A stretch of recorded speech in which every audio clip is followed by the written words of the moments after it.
Welcome to Resilience Unravelled, featuring scientists, practitioners, experts and everyday people with knowledge, tips, experience and great stories to share to help you get a grip of your life.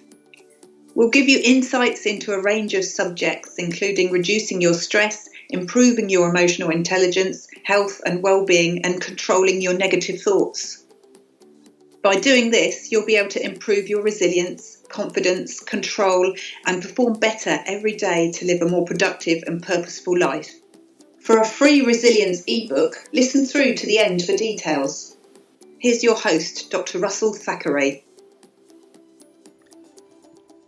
So today, I'm really looking forward to talking to my next guest, and that's Anne Grady. Hi, Anne. Hi, good morning. Good afternoon. Well, where in the world are you today? Because I detect from that accent of yours that you're certainly not in the UK. No, I'm not. I'm actually based in Austin, Texas. Right, okay. It's a part of the world I've always wanted to go. It is a great place. It's a wonderful place to live. It's the slogan is keep Austin weird, and it's definitely that. I'm a bit of a fan of Fixer Upper on HGTV, and they're always in Austin, Texas, and Waco and other places doing things. So yeah, I feel as if I know your whole community, even though I've no idea. I've never been there. I think in the UK we tend to know Texas more because of Dallas. You know, these sort of TV series in the 80s. Yeah, Austin is nothing like Dallas. Oh, shame. No, it's way better. Way better. Let's get that plug in straight away. So, Anne, tell me a bit about yourself. How would you describe what you do? So I am a speaker and author. I work with organizations and I speak at conferences, providing training and professional development, providing workshops, seminars, keynotes, and I write. And really my areas of expertise are on resilience, obviously, and communication, leadership, and influence. Brilliant. And so how did you get into this world? Well, I'm one of the few people who knew what I wanted to do from the time I was very young.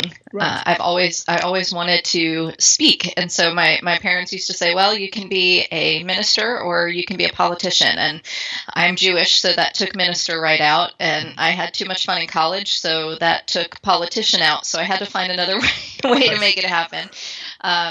So my master's degree is in communication. It wasn't until I had my son and started to experience an entire series of life events that really brought me to the idea of resilience, to my TED Talks, to my books, everything like that. So what happened that brought you to that idea? Well, my son, Evan, who's now almost 15 years old, is severely mentally ill.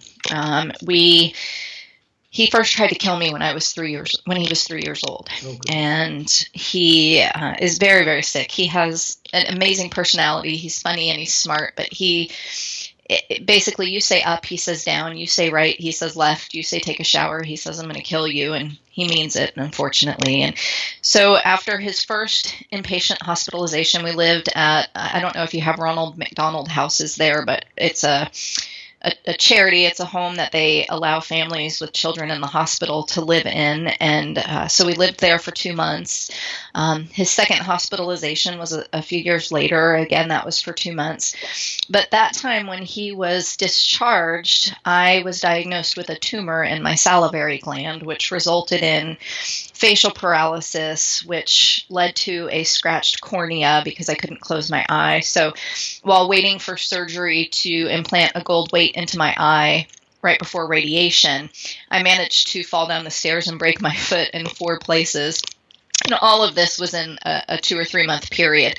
So resilience was not something that I ever thought about researching, thought about writing about, until I realized that there were things that I was doing that allowed me to have the courage and the strength to get through. And I wasn't even aware that I was doing them. So as I got through this and people kept saying, you should talk about resilience, I started doing a lot of research around the brain and resilience and the skills involved with it, and realized that there were a lot of things I was doing without realizing I was doing them right. But there were also many things that I wasn't doing that I've since put into practice that have really made a difference. Wow. Well, should we start with the things that you were doing right? Because that's very comforting. But that's very comforting for Sure, people sure. who see Well, our subject as I being a think, bit about common sense, don't they?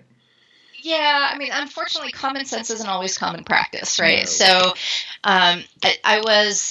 I've never been a athlete or really enjoyed exercise, but about 5 years ago, I was really struggling. Evan was in a very bad place. I was very depressed. I was exhausted. I was trying to run a business, maintain a marriage, have a social life. I have a daughter as well, and really trying to do everything. And I just couldn't seem to get it right. And so little things like that people tell you all the time that you just don't want to do. I started swimming. I started exercising regularly and had no idea really what that meant neurologically or physiologically, and why that helped me so much. But exercise repairs neurons in the brain damaged by stress. It reduces some of the gray matter that prevents us from being able to regulate emotion. It helps us manage stress. It provides chemicals in your brain that replicate those found in antidepressants. So that was a big one. Humor was something that, really, I listen to the Comedy Channel every chance I get. We watch stand-up comedians. I try to laugh whenever humanly possible, and I had no idea how powerful that was. But they've recently found that smiling, it makes you release cortisol, adrenaline, or it reduces cortisol, adrenaline, and norepinephrine, which are the chemicals that are released when you're in a state of threat or you're stressed. But humor is basically a brain reward mechanism. So a British researching team found out that one smile can generate the same level of brain stimulation as 2,000 bars of chocolate. Can you believe that? It was. Blimey, I've not heard that piece of research. Who did that? It was a group of British researchers, and I don't know off the top of my head who they were, but I've been doing a ton of research on humor and the healing power of laughter. So, that was something that was incredible. I surrounded myself with an incredible support system. And, statistically, 1 out of 5 children and adults are considered mentally ill. Yeah. So if you're listening to this podcast, the chances are you know somebody or you struggle yourself with mental health.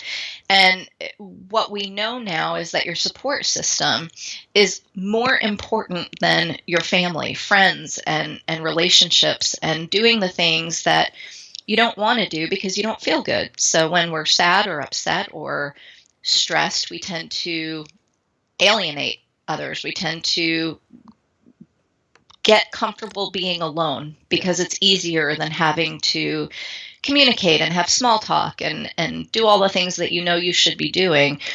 I forced myself to do them because I found sanity in it and didn't realize how powerful a support system really is. Mm-hmm. So supportive friendships, taking care of yourself, all of the things that people know they should do, but when you're down and out, it's very hard to put into practice. There's sort of counterintuitive things. When you're feeling sad, it's counterintuitive to know you need to laugh, isn't it?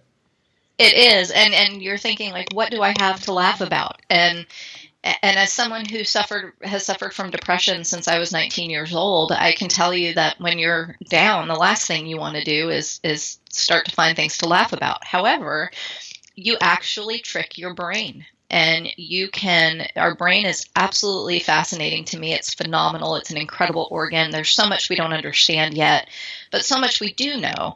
And simply smiling and putting yourself in a situation where you're exposed to humor actually tricks your brain to start thinking differently. And we find what we look for. So it causes you to start looking for things that bring you joy rather than all of the things that bring you pain and sorrow. And I think people I like what you're saying about the social network, because I think people forget that having a sort of normal social life, just chatting about the sort of normality, the sort of detritus of normal life, isn't it? What people have said, what they've done, where they've been, what they've seen. You don't have to have friends which you turn into counsellors. It's okay to have friends who are just friends, who just have other lives.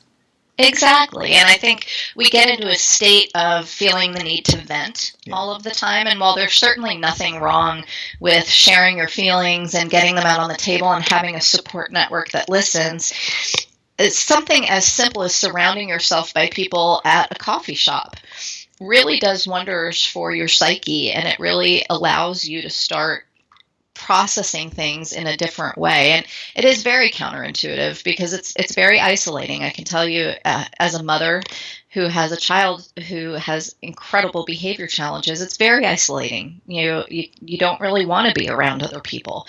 Yes. But when you give into that feeling, it leads to a whole host of other challenges that actually prevent you from being resilient. So do you mind talking a little about Evan? Sure. What would you like to know? Well, I'm just wondering what advice you'd give other people who find themselves in a similar state, because it must be so hard for you and your family to have him. I mean, I'm sure you love him, and he's got all these good things, and you talked about his smart personality, but it must be a constant challenge. You're on duty effectively 24/7. Looking after him. I just wonder if you've got any tips for other people who are at their end of the tether with someone in their family who's like that. Well, the first thing is know that you're not alone. It's very scary. If he had a physical disability where he was in a wheelchair or he had something that was visible, I would almost think that would be easier. Right. But because everything is neurological, he's just completely irrational. So this morning he kicked me in the ribs and put a hole in the sheetrock because I wouldn't let him have soda for breakfast. And he never gets to have soda for breakfast, but it's the same thing every single day. And so we're in the process now of trying to figure out what is our next step. Do we need to rehospitalize? And it's a very lonely place to be. I would tell families who are dealing with any type of challenge, but specifically kids like Evan, it's really about taking care of yourself, because you cannot be any good to anyone else if you're not well. Yeah. And everybody told me that, but the only way I found out I had the tumor in my face was through a massage. A massage therapist found it. And I used to think, well, I'd love to get a massage, but I don't have time. I don't have the money. I don't have the ability to go just take a day at the spa. And what I've learned is that you don't have the ability not to, because if you don't take care of yourself, you really can't be a source of support. My mom is a flight attendant, and she makes great announcements. And so one of the announcements that she makes is for the oxygen mask. And she says, in case of a sudden loss of cabin pressure, please place your mask on first and then assist your child. Mm-hmm. And if you're traveling with more than one child, pick your favorite or the one with the most potential. And everybody laughs, and it's a good chuckle, but it's true. If you're not rested, if you're not eating well, if you're not exercising, if you're not taking care of yourself, then you cannot be a resource for others. And the other thing is, talk about it. Do not isolate because you don't think people will understand. I found support groups, I found classes, I found other parents who are dealing with the same challenges, and none of those things were easy because you're exhausted. Mm-hmm. But if you don't have that level of support, your ability to navigate through those stressors is highly diminished. Mm. Yeah, it's interesting. We have many points of agreement here. We express them differently, but it's fascinating how much we say the same things. You talked about these were the things that you were doing well, sort of without knowing you were doing them well. What were the things that you had to learn to improve? Well, a big one was something I swore in a million years I would never do, and that is the idea of mindfulness and meditation. So I've heard from every therapist, every article that you read says mindfulness is so powerful, but I would sit quietly and try to meditate, and my mind would wander. Yeah. And I would start thinking about who I forgot to email and what I was going to have for dinner and why my leg itched, and then I would just get frustrated and just give up. But through my research, I found that mindfulness is nothing more than paying attention on purpose. And the goal of meditation is to catch your mind wandering. It will wander. It's not if it wanders, it will wander. And simply the fact that you notice it's happening is the act of meditating and bringing it back to focusing on something like your breath. And we know now that there's There's an old saying, everyone should meditate for 15 minutes a day, except for the people who are too busy to meditate, and they need to meditate for a half an hour every day. But the goal is to avoid engaging with the thoughts. So you're going to have them. Every time you bring yourself back to focusing on your breath, you're strengthening the muscle in your brain that is directly linked to resilience, your ability to focus, your ability to manage your emotion. And so while it might seem like you're not really accomplishing anything, when you are in a stressful situation and you have trained your brain, even 5 minutes a day, you're much more likely to be able to regulate your emotion and manage the stress if you have created that habit. And so basically it makes your brain less prone to hitting the panic button. It reduces activity in the genes that produce inflammation. The Army has started using it to guard against trauma. So it relieves stress-related issues. It changes stress-related hormones. It absolutely shifts your brain. And it's something so simple. In fact, more than 30 million Americans are currently taking antidepressants. I don't know what the numbers are in the UK. And there's no judgment here because I'm on everything but roller skates. But it's a habit. And they have, for example, one of our insurance companies instituted a mindfulness program. And they found that worker productivity went up on average 62 minutes a week. So it ultimately added $40 million to the insurance company's annual profits. The people who participated in the mindfulness program reported a 30% reduction in stress levels, 20% improvement in the quality of their sleep, 20% reduction in pain. And we're able to look at the fight or flight response in the part of your brain that regulates all of those chemicals. And it literally changes your brain. So mindfulness was one. And it's not just meditating. So, for example, I'm staring in my office right now. I've got a giant cork board that says collect beautiful moments. And every time I experience a moment that just brings me joy, whether it is a card I received from a friend, or a good moment with my family, or a picture that brings me joy, I put it on that board. Because again, you find what you look for. And think about it like this. And so I'm sure you can probably relate. Have you ever dated someone where at the beginning of the relationship, you thought this person could be the one? Right? Like everything they did was perfect. The way they walk is cute. The way they talk is cute. But somewhere along the way, you figure out they're not the one, and everything they do drives you absolutely crazy. And it's not that the person has changed. It's that you start looking for things to justify the decision you've already made. You start looking for examples to support your opinion. You start selectively attuning to certain things. So one of the practices of mindfulness, if you start looking for those beautiful moments, the moments that you want to savor, rather than just a constant state of happiness, which nobody has, then you tend to start filtering out some of the negative without even realizing you're doing it. So that was huge for me. And there are several other things that I didn't know about that I started doing, and I'm happy to share them. But that was probably one of the biggest ones. It's interesting, isn't it? The rise of mindfulness and the degree to which it's had a lot of success, but there's a lot of skepticism about it as well. I think for some people, the religious connotations have problems with it, and people forget it's actually just a series of skills you can learn, and you could be very unemotional about it. I was one of those people. Excuse me, I didn't mean to interrupt you, Rosa. No. But I was that person. I was such a skeptic. I'm like, come on, really? Sitting here quietly for 5 minutes is going to transform my life? I don't think so. I don't want to eat tofu. I don't want to go on a Zen retreat. I'm not a Buddhist.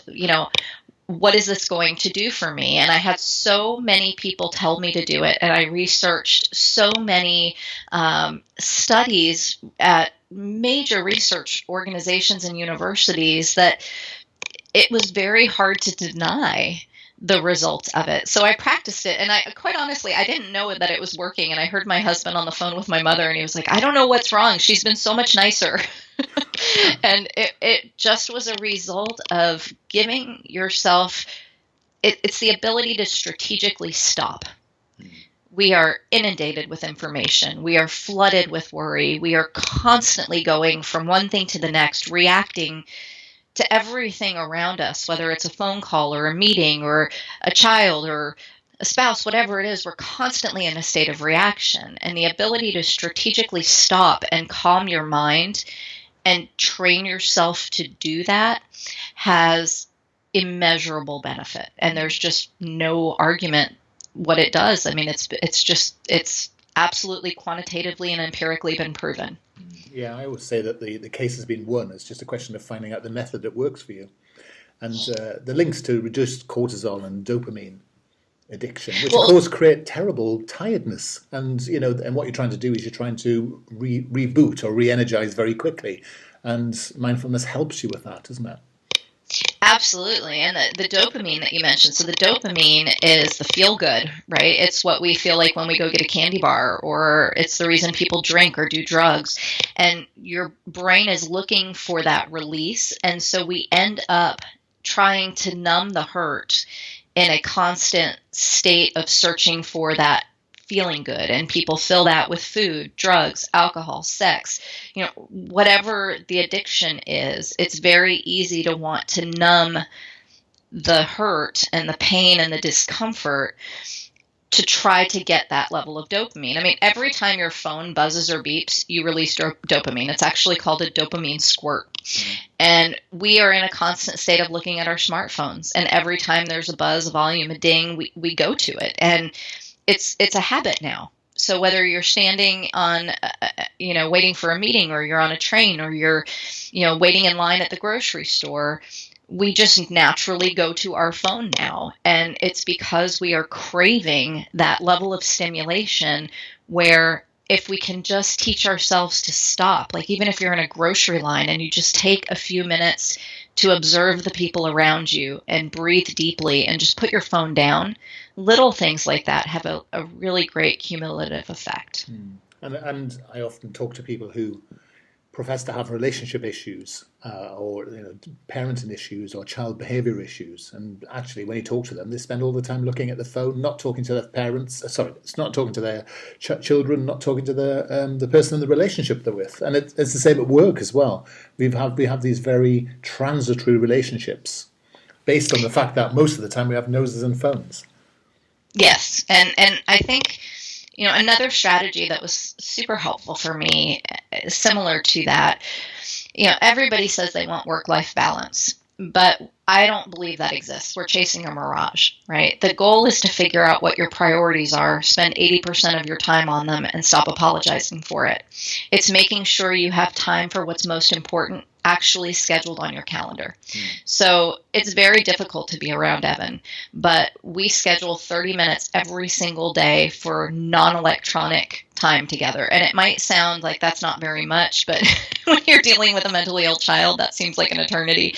But it could be playing a card game or a board game or just having a conversation or doing a puzzle, but it trains your brain to shut off for a little while, and it creates a sense of peace, and it helps you focus on what really matters without feeling like you need to be everything to everyone.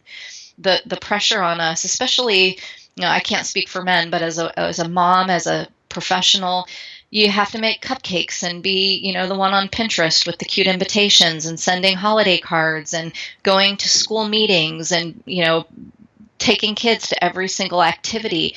Nobody can do it all. And we compare ourselves to other people. We compare their outside to our inside, whether it's through social media or just observation. And we think, how do they have it all figured out? They seem to have it all together. They've got a great marriage. They dress well. They have a good job. Everybody has their own stuff. And even if they're having a moment in time where everything is sailing smoothly, life is really nothing but ebbs and flows. So we compare ourselves to others, and we do that negatively too. So, I'll have people come up to me after an interview like this, and they'll say, well, my situation is nothing compared to yours, and that's something called comparative suffering. And it's an absolute exercise in futility. We all struggle at 100%. Whatever you are going through, whether it seems like a huge deal or not compared to your neighbor or best friend, we are all doing the very best we can. And the thing that I learned, I think more than anything, is that there is no one strategy that works for everybody. So just because your friend says hot yoga and kale smoothies are the way to build resilience doesn't mean that's going to work for you. Exactly. I'm glad you said that, because it wouldn't work for me. No, people who like kale have clearly never tried bacon. I don't understand, but Yes, what is it with kale? For goodness sake. I don't know. My friend was like, you should try kale chips. It tastes just like chips. And I'm going, yeah, if you've never had chips. Yeah. Brilliant. So I admire anyone that can write a book, and I see you've written two, at least two. So tell me about the latest one. So the latest book is called Strong Enough: Choosing Courage, Resilience, and Triumph. And I've done a couple of TED Talks, but the most recent was really around resilience and the ability to proactively create the skills so that you have them before you need them. And I couldn't find any place that gave me a guide and a way to practice doing that. And so I created it. I went through the process of how our brain gets stuck and how we get stuck in old habits and how we can form new habits and identify what's triggering us so that we can proactively manage those situations and what does work to build resilience. Because for some people, mindfulness is phenomenal and it works. For other people, it's just not something they're willing to try. So, there was nothing that I could find that really gave me the process to go through to learn how to do it. And so this latest book is my attempt at trying to create that so that people have a roadmap. Brilliant. And I noticed you talk about humor, humility, and grit. Now, grit, that's a subject and a half, isn't it? What do you mean by grit?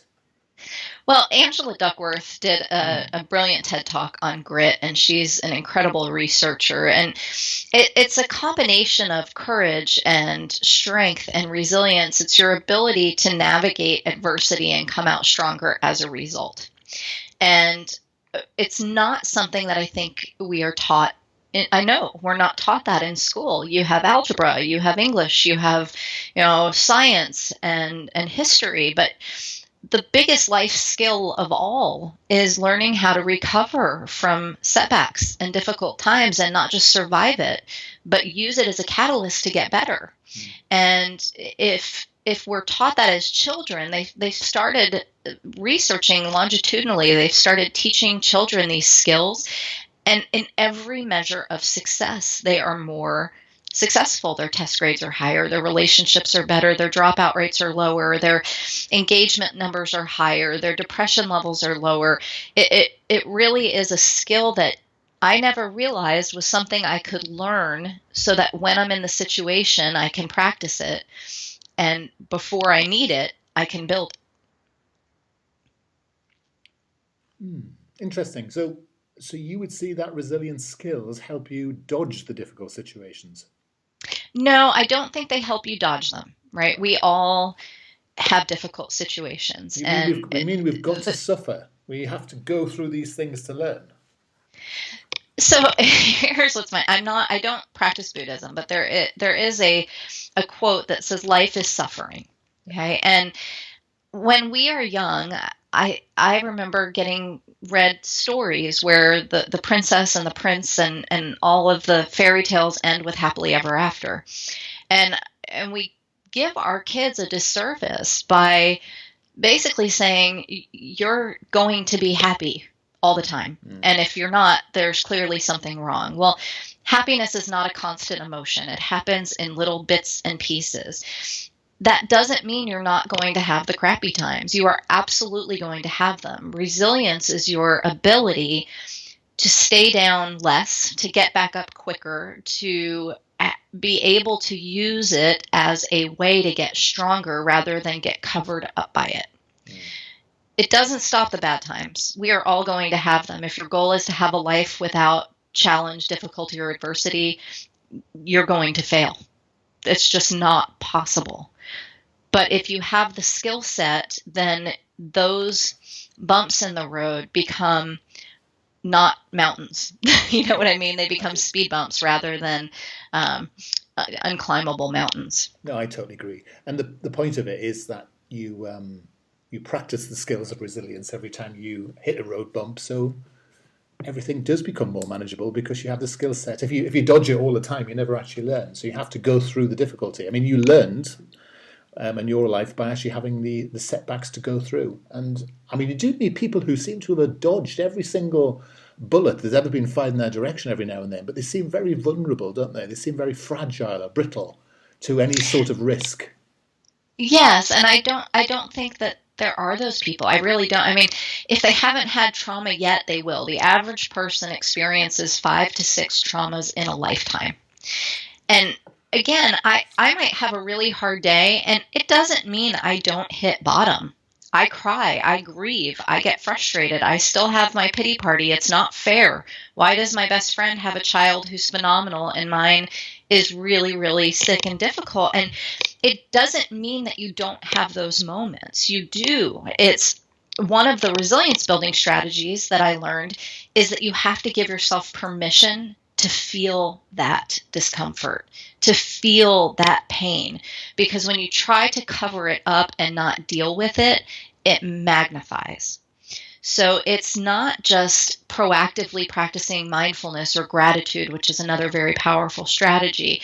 It's when you're in it and you're really sad, giving yourself permission to grieve. And we all grieve differently and at different rates, and we all process pain differently, and there's no right way. So it's instead of trying to run from that discomfort, it's embracing it, going, okay, I'm vulnerable, I'm uncomfortable. What do I do to use it? And it's interesting. Do you like lobster? Not massively, but yes. No? Okay. Yeah. Well, for me, it's just a butter delivery mechanism. I don't really care about the lobster. It's just a great way to get butter. But, a lobster does something when it grows that can teach us a whole lot. When a lobster grows, its shell becomes constricting and tight. So it can't grow with the lobster. So the lobster actually has to shed its shell. And so it hides under some rocks. It's vulnerable. It's uncomfortable. And it has to wait for its new shell to grow. And it does this its whole life, sometimes 20, 30 times. The only way for the lobster to get stronger and better and bigger is to be uncomfortable and vulnerable while it's building a new shell. And we are much the same way, but we don't like being uncomfortable. We don't like being vulnerable. We don't like being sad. So we try to cover all of those things up. And not only does it not help, it actually has the opposite effect. We are more brittle. We are more fragile. We are less likely to triumph in the face of setbacks because we have not allowed ourselves the ability to grow. Fascinating. You and I could talk all day. I agree with so much of what you're saying, but we're barely scratching the surface. If people would like to really scratch that surface and have a look at the book, how can they get hold of it? So both of my books are available on Amazon.com. If you search my name, Anne Grady, they're also available on my website, and it's www.annegradygroup.com. And my name, Anne, has an E. So you can either go to annegradygroup.com or you can go to Amazon, and a portion of all of the book proceeds go directly to the National Alliance on Mental Illness. So I feel like our need to understand mental illness and reduce the stigma is so important. Yeah, I agree. I think it's the new challenge of the 21st century, isn't it? Absolutely. We look at our justice system. 70% of the people in the American justice system are mentally ill. Yeah. And what I cannot understand is, with all of the bright people making policy, how can we not see that proactively helping these people will save so much time and money in the long run? I just cannot get my head around it. And I don't know about the UK, but I can tell you here that mental health benefits are embarrassing, especially in Texas. It's just absolutely horrible. Yeah.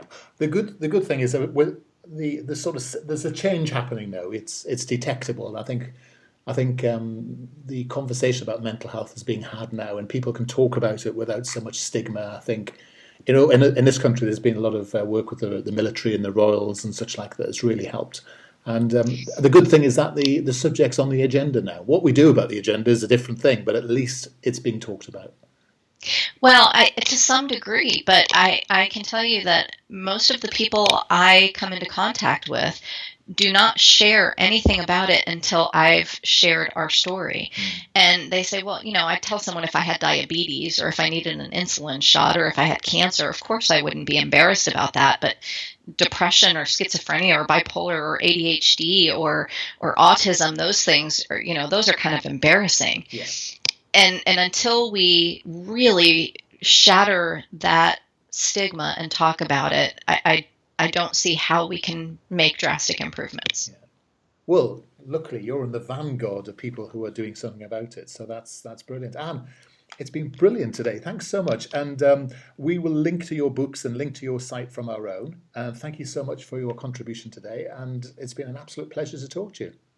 Well, thank you for having me. I'm a big fan of the show. You do amazing work. Thanks ever so much. Yeah. You take care. All right, you too. We hope you found today's podcast useful. If you did, why not subscribe and listen to our other podcasts? We would love it if you could leave us a review. To access our resilience coaching, contact us at info@qedod.com. And finally, if you'd like to download our free resilience ebook, go to qedod.com/free ebook. Thanks for listening.